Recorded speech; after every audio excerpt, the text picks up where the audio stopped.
It's been barely 24 hours since news about the Chief Justice of Nigeria, former Chief Justice, as he now is, Ibrahim Tanko Muhammad, resigning his position on health grounds, made the headlines.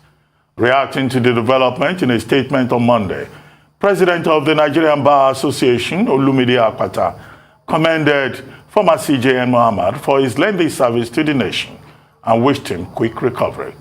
Mr. Akpata, however, added that the CJN's resignation could not be divorced from the raging crisis in the Supreme Court, with the 14 other justices of the court accusing him of poor handling of the affairs of the court. Another story in the news that has generated mixed reactions around the country will be the qualifications of All Progressives Congress presidential candidate Bola Ahmed Tinubu. Tinubu has told the Independent National Electoral Commission, INEC, that his academic certificates were stolen by unknown persons while he was on self-exile. The question now is if this can serve as a valid reason to overlook his certificate issues as a contest for the highest office in the land. Joining us on this show right now, this morning, as we discuss these issues, and also the question of placeholders by political parties in the current electoral process, is Dele Farotimi, a lawyer and political activist. Welcome to the morning show, Dele Farotimi. Good morning, Doc. Thank you very much for having me. Good morning. Thank you for joining us. Well, very quickly, let's start with the yes, Rufy. Yeah, they can hear you. Okay. Good morning. Let's start with the resignation of the former CJN, Justice Ibrahim Tanko Muhammad. There have been many angles to this. He says he was resigning on health grounds, well, which is a legitimate ground. Some people say no, he didn't willingly resign. He was pushed and he had to jump in the light of recent developments in the Supreme Court. What do you think about some of those assumptions? And what will be your assessment of his period as Chief Justice of Nigeria? Good morning again, Doc. See, our problems are much deeper than some of these our analysis, but let's say this first. Justice Tanko had no business in that office in the first place. Not that Onogan himself was exactly a saint or anything, but the process of his appointment had already compromised his position. He was a child of illegality. He was a child of usurpation.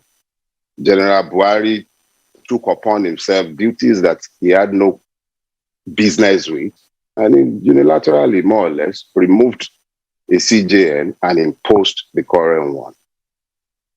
It is unprecedented in the history of Nigeria that a CJN would emerge in the manner that Justice Tanko emerged, but it is also completely unprecedented that the entire bench of the Supreme Court would write a letter in protest against the CJN that would become the subject of public consumption. But then, that has become the lot of the Nigerian in recent times. What shouldn't happen struts around boldly in broad daylight. Abnormalities have become normal. And that is how we roll in our country now. So that Justice Tanko found the good grace to use his undoubted bad health, because that's been in the public space for some time, as the, well, shall we say let's just say it was a gracious exit from a very, very ungracious situation. At least it saved everybody the embarrassment and he's left. That is not to say anything is about to change in the issue of justice delivery. It's about the system that allowed the emergence of such a man in the first place. But again, that is exactly the kind of thing the system wants and enables. So it's a system issue, just another man sacrificed by the system when it became patently unsustainable. Not that the next one will be any different or any better when it comes to the issue of justice delivery.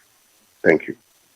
Thank you, Dele. Well, You said he had a gracious exit. It was quite different from Justice Onogan's. If I'm going to, quote a stage direction from William Shakespeare's The Winter's Tale, he exits the stage pursued by a bear.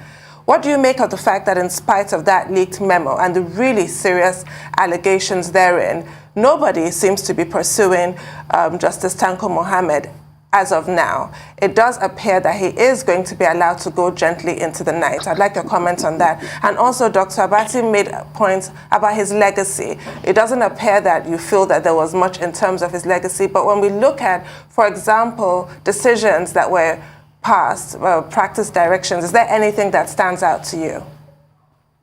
Absolutely nothing. Absolutely nothing. The only thing I can say for Justice Tanko, which is why I spoke about a gracious exit, really, is that you need to first of all understand that Nigeria does not function on accountability. Nothing would ever happen to Justice Tanko. How can? Nothing will ever happen to him. Did anything happen to Onoge beyond the fact that he was removed? This is the way we roll. We always find a way to settle it. We settle it. You understand? Nothing will happen to him. They will find it's a family affair. It only leaked out because it was not equitably handled within the coven. That's why me and you became privy to letters. This is not, is a system that is not designed to run on law. It's an administration of impunity. So to expect that any sort of accounting would happen in relation to Justice Tanko is a complete waste of time. Nothing happened to Magu. Nothing happened to that lady at the Nigerian Port Authority. Nothing ever happens to them. It's the poor and the disadvantaged that the law exists for. So it's yet another example of the level of impunity that has become exposed in the reign of General Buhari. It's not that these things were not happening before. They've just become more commonplace because it's just the way it has become. Everything that shouldn't happen is happening. And that's what you are saying. So nothing will happen to Tanko. He will ride gracefully into the night. He would enjoy his retirement in peace. So it's not about Tanko, it's about the system. The system that allowed this enables it, mollycoddles it, protects it, allows it to continue. It's not for the average man. It's just the way it is. Nothing will happen to Tanko. Wow. So if people don't pay for whatever allegations anyway and supposed infractions, then how do we build a system? How do we build a country? Because if things are just allowed to go this way, then what kind of judiciary are we to have? What kind of judiciary? We don't have a judiciary that is designed to dispense justice. Our judicial system is designed to manage impunity. Oh, people account quite all right, but it's the poor that account disproportionately. A man steals a goat, he spends years in jail. A man steals billions, accountant, oh please. Look, it's a system that is not designed. So if you are talking about building a country, do we look like we are building any country? There is nothing about Nigeria to suggest that a country is being built. I came into the States a couple of days back. I had to ask myself why I always come back to Nigeria when I have the opportunity to leave that place. We are not building anything sustainable. Everybody else is racing towards civilization and we are regressing. Nigeria is better in my youth than today. And I don't even see a future because we are building based on impunity on a daily basis. You don't want to even talk about building a country. If anything, Nigeria is being systematically destroyed. Systematically, its infrastructures, whether it's security infrastructure, even the unity of the country, as illusory as it was always anyway, is being the fault lines are being deliberately opened up. People in power in Nigeria are determined to destroy the country. It's the common people that fight to keep Nigeria one. It's not the rulers. They don't even live in Nigeria. So if you're talking about building a country, you first of all need to ask yourself, how come we've been shouting anti-corruption for years? This general in power now, he came into power on account of an anti-corruption crusade. He fooled everybody into believing it. How many people who have been either charged or proven to be completely complicit in all manner of sickening corruption sits in that cabinet? Nothing will happen because we have not built a country where people are held accountable for what they do, not for stealing money, not for killing people, not for anything. We have not built a country like that. And the people who are supposed to be the citizens, the followers, they are no different from the ones we are following. You see thieves and yet you applaud. Well, we are not building a country. Yesterday, President Buhari swore in an acting Chief Justice of the Federation, the most senior, Justice of the Court after they departed the CJN that resigned. That's Justice Soluka Ariwola. And many people have been saying that the main task before him is to reform the judiciary, starting with the Apex Court. I know you may say, well, he won't be able to change anything, but well, the NBA, many lawyers, senior advocates of Nigeria, and even civil society groups believe that judiciary created under Section 6 of the Nigerian Constitution needs to be transformed, needs to be reformed.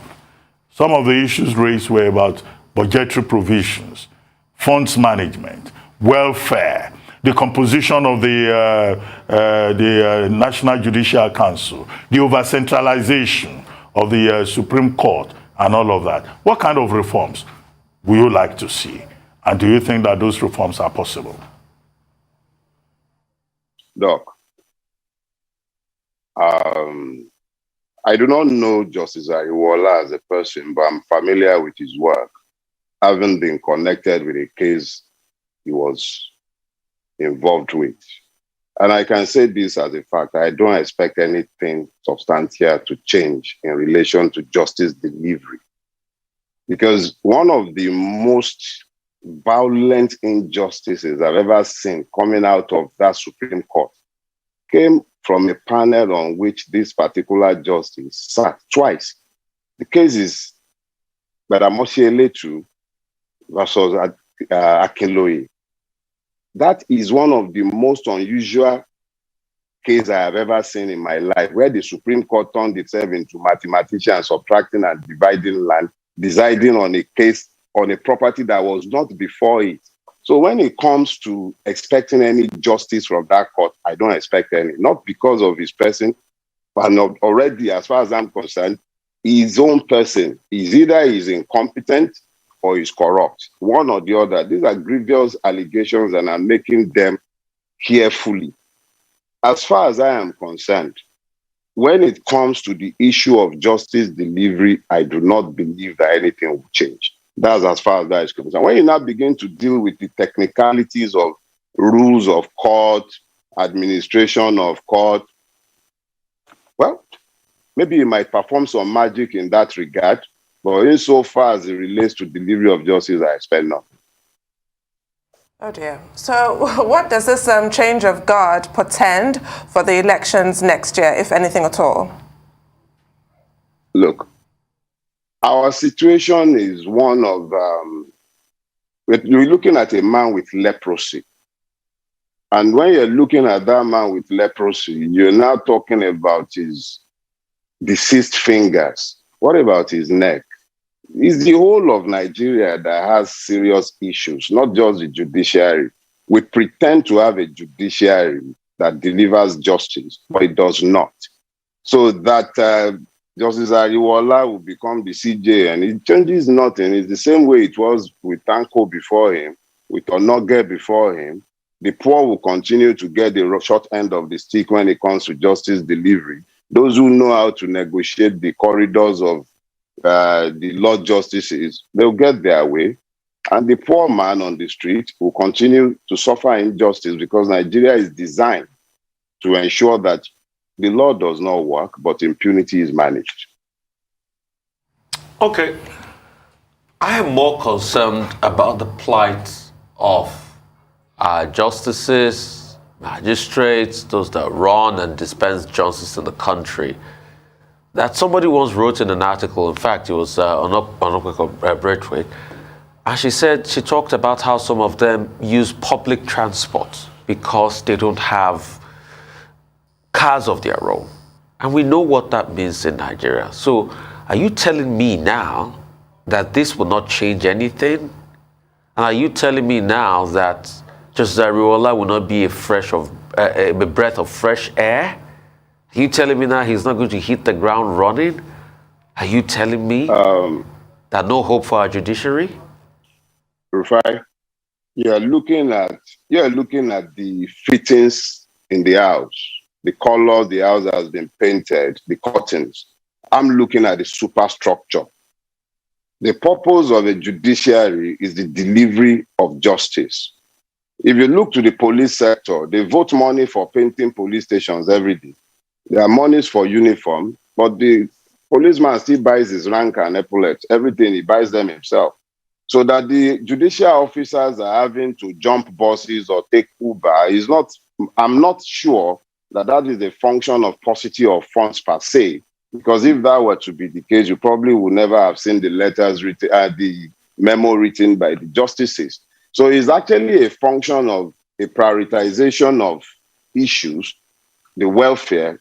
If it's a function of there being no funds, it becomes easier to explain. But when you have a situation where the CJ becomes not just at the federal level, at each level in the states, they are the more or less like the ones who dispense, I believe, or maybe it's the chief registrar, but they have their funds. Their funds are meant to come from the consolidated funds. It might very well be that because of the adverse economic situation, which hasn't affected the legislators or affected the executive, might very well be that they are getting less funds than they were expected to be getting. But I do not believe that a paucity of fund is the reason why you are seeing what you have described. Now, would things change? It is very possible that Justice Ariola is a better administrator, perhaps maybe even better at playing the collegiate game and carrying the rest along and ensuring that their welfare is generally better provided for. That's very possible. But my own preoccupation is essentially with justice delivery.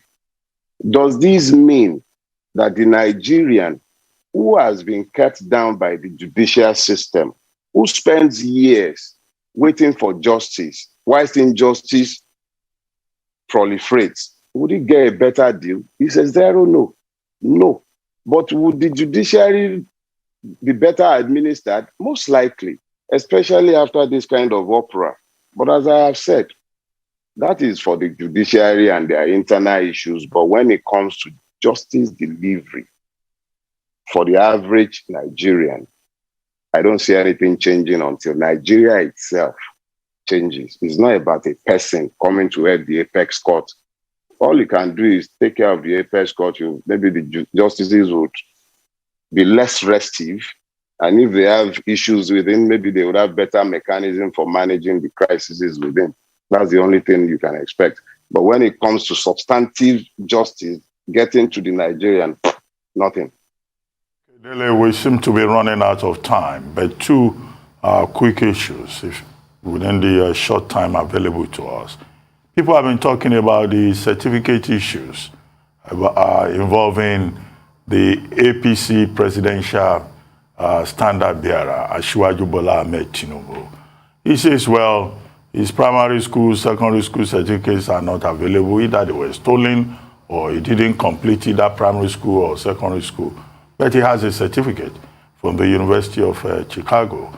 And online, people have approached the school to ask for the certificate. The school has confirmed that he has a university degree and that he graduated with a BSc in accounting. Don't you think that more or less settles the matter? Is it compulsory that somebody must go to primary school or secondary school? Can't you just fill the form and say, this is what I have? I have a degree. Well, we have these funny way of analyzing issues in Nigeria. We dance around the issues. When people are demanding Asiwaju Bola Ahmed Tinubu's primary school certificate and his secondary school certificate, it is a question of character, not certification.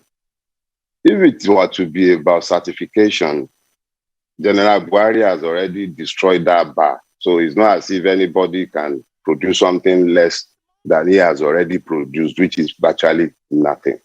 So the demand for Asiwaju's primary school certificate is because I believe there was something about a school, a lawyer or something like that. Yes, which has school, lawyer Lagos. Exactly. So when you already have that controversy trailing him, and then you had GCI, Government College Ibadan, and it wasn't until I was told somebody has what set it belonged to. So you have a man whose background is shrouded in mystery. You can't say what is. There are even issues surrounding the name. So you have issues. All these issues are the ones masquerading as the demand for certificates. But I actually think that the issue goes a whole lot deeper than that. It's about what kind of society we have. Who are we as a people? A man has been governor twice. He has been blessed sufficiently. People don't like me saying he has ruled Lagos for 23 years, but to a very large extent, Lagos has been his fiefdom.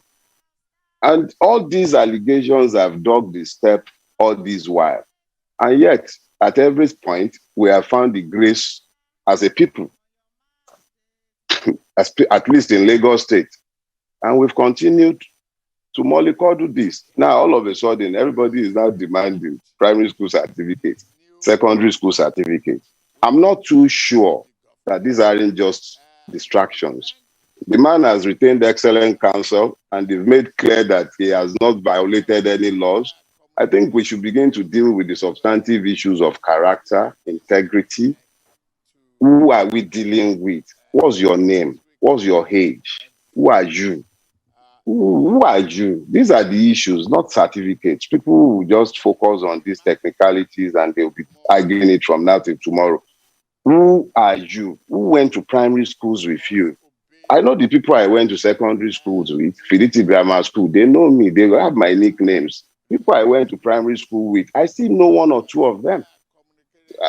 There are a lot about all of us that we don't like people knowing or that we cover. But at the end of the day, the substance of who you are as a person must be known, especially when you are seeking this kind of office. As decrepit as the office has been rendered, it does not change the fact that that is still the person who is horse.